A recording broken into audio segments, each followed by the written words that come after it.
Hi there, welcome to the eBike store. My name is Wakefield Greg and I founded the eBike store in 2008. Come on, take a look.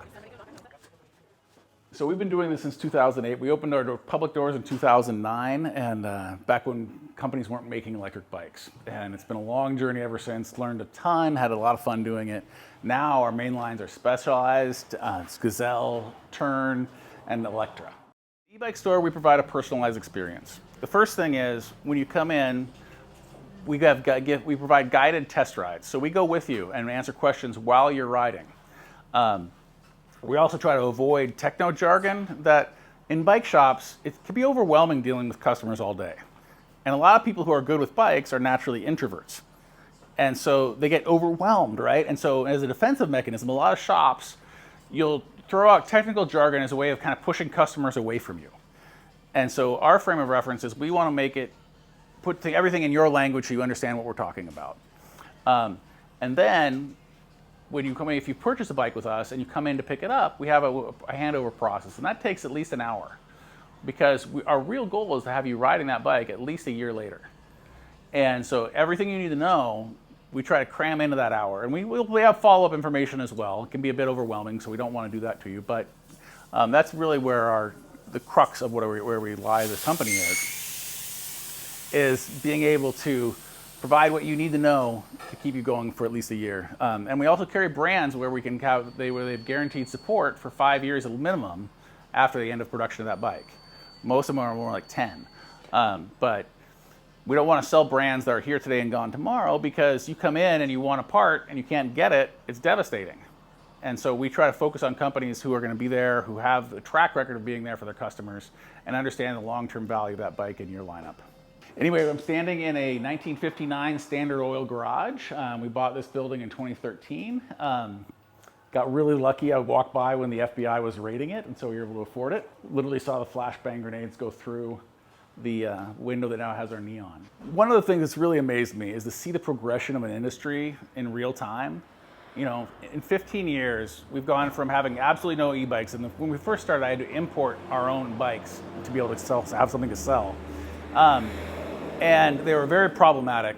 And now we have the world's best engineers and we have systems that I can just plug into a computer and tell me the fault codes.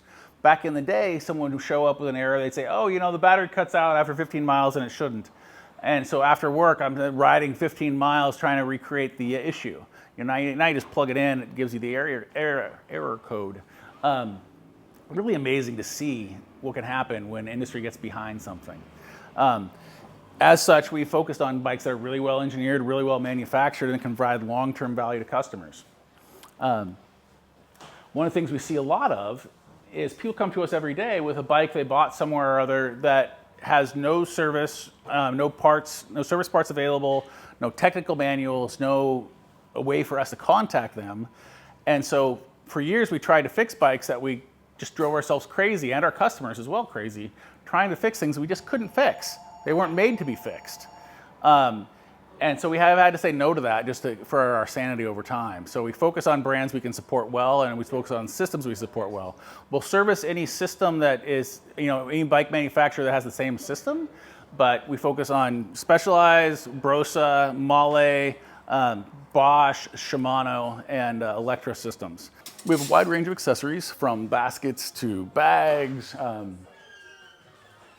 all sorts of electronic components. You know, our biggest thing, it's interesting with electric bikes, one of the highest issues for electric bike riders is their safety. And they're very safety conscious.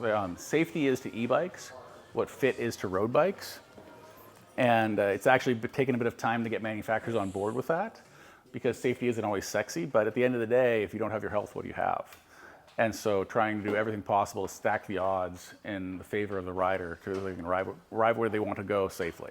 So one thing people don't realize with an electric bike is that electric bikes are not in a lot of the mental models of car drivers, that people, when they see a cyclist going by, they think 8 to 10 miles an hour to maybe 12. And with an e-bike, class 3s go up to 28 miles an hour. So you're going to be further along than the driver thinks you will be. And so the probability of a car doing a right hook in front of you, or a left hook, a right hook in front of you, or you know, when you have the right of way pulling out in front of you, it goes up. And so being able to learn to look further ahead and to watch the front wheels of cars so you know which way they're going before they go that way can save you a lot of hassle. And it's a big part of this, being safe on an e-bike, is just understanding how you interact with your environment. So service is everything with electric bikes. And we focus on systems we can support and support well, and get people turned quickly so they have a way to get to where they need to go. One of the first things, I actually came up with one of the first repair stands that lifts bikes off the ground. My first one was actually using I lathed a hockey puck on a park stand and put an air tube through it so I could hit it with air and it would go up and down. And I worked with Brett Fleming of Efficient Velo Tools and made this one back in the day. There are very few of these in operation, but basically it turns it into an air ram, which is a technology they used in World War II on aircraft carriers to raise airplanes up and down. So there's a piston inside here that when you hit it with air, pushes it up, and it can lift 1,500 pounds. And it's just delightful to use. We've also tried garage door openers as linear actuators to lift bikes up. That one worked well for years, and it's struggled a bit more recently. We have another one in the back where we use a bicycle chain as well.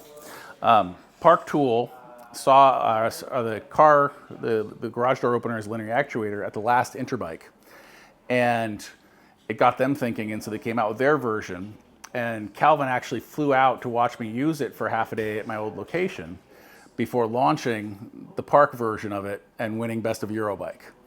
And it actually taught me to keep my inventions a little closer to the chest long term, because it's every advantage of the industry people try to exploit. Not necessarily in a bad way, but that's what bike competition's all about.